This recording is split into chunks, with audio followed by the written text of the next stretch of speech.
कौन है एचटीएस का आका जिसने 24 साल बाद उखाड़ दी सीरिया में सत्ता की जड़ें, जिसे 5 साल तक अमेरिका ने रखा कैद, सिर पर करोड़ों डॉलर्स का इनाम। कौन है अबू मोहम्मद अल जुलानी जिसके विद्रोह में सालों जलता रहा सीरिया, जिसने अबू बकर अल बगदादी के साथ मिलकर खाई असद सरकार के खात्मे की कस्में। आखिरकार सालों बाद मिली कामयाबी, बदल गई सीरिया की सत्ता। उसने 24 साल पहले सीरिया में सत्ता की जड़ें उखाड़ फेंकने की कस्में खाई थी और अब वो अपने मंसूबे में कामयाब हो गया है।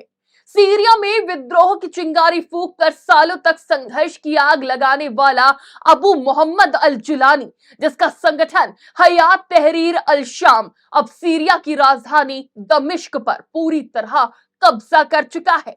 सत्ता पर काबिज बशर अल असद सरकार को तख्त से हटाकर दुनिया भर में चर्चा का विषय बना अबू मोहम्मद अल जुलानी कौन है? क्या है उसके आतंकी इतिहास की कहानी? कैसे उसने तैयार किया आतंकी संगठन और क्यों अमेरिका ने आतंकी घोषित कर उसके सिर पर रख दिया $1 करोड़ का इनाम? ये सब बताएंगे आज के इस वीडियो में। बीते 13 साल से सीरिया गृह युद्ध की आग में झुलस रहा था। वहीं बीते कुछ दिनों से सीरिया में विद्रोहियों और राष्ट्रपति बशर अल असद की सेना के बीच खूनी संघर्ष चल रहा था। 8 दिसंबर को इस संघर्ष पर पूर्ण विराम लग गया। खबर आई कि राष्ट्रपति बशर अल असद देश छोड़कर भाग गए हैं। बशर अल असद के देश छोड़ने के साथ ही पूरे 53 साल 8 महीने और 28 दिनों से सीरिया की सत्ता पर काबिज असद परिवार को सीरिया से भागना पड़ा और अब सीरिया पर विद्रोहियों का कब्जा है। इस्लामी समूह हयात तहरीर अल शाम को इस तख्ता पलट के पीछे की सबसे बड़ी वजह माना जा रहा है। इस संगठन को ब्रिटेन समेत कई देशों में एक आतंकी संगठन माना जाता है। इस संगठन का लीडर है अबू मोहम्मद अल जुलानी। अबू मोहम्मद अल जुलानी का जन्म साल 1982 में सऊदी अरब में हुआ था।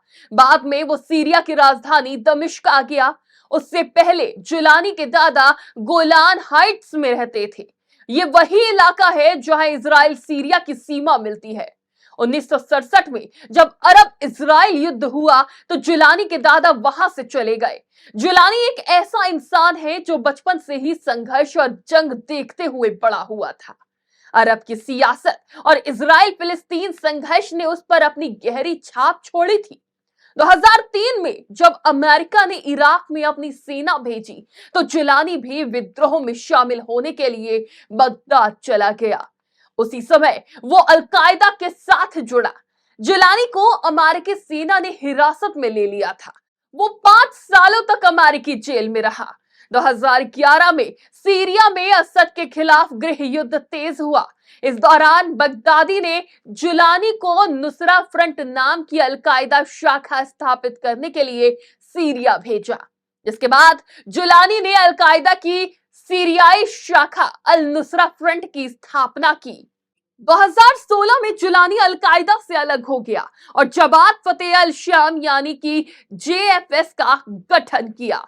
इसका मकसद जॉर्डन, सीरिया, लेबनान, इजराइल सहित भूमध्य सागर के पास स्थित पश्चिमी एशिया के क्षेत्र को आजाद कराना था। फिर जुलानी ने कई विद्रोही संगठन का विलय कर 2017 में HTS का गठन किया और खुद इसकी कमान संभाल ली। अलकायदा से HTS के संबंधों को देखते हुए ही कई देशों ने इसे आतंकी संगठन घोषित किया है।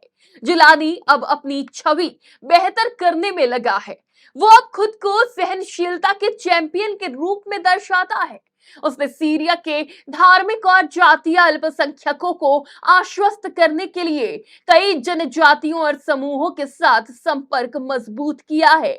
हाल ही में एक इंटरव्यू में जुलानी ने कहा था कि सीरिया के लोगों को ऐसी सरकार बनाने का हक है जिसमें शासन मनमाने फैसले नहीं लेता है। इस वक्त पूरी दुनिया की नजर सीरिया पर है। अब देश का भविष्य क्या होगा ये तो आने वाले दिनों में ही पता चलेगा। डेस्क रिपोर्ट, आज की खबर।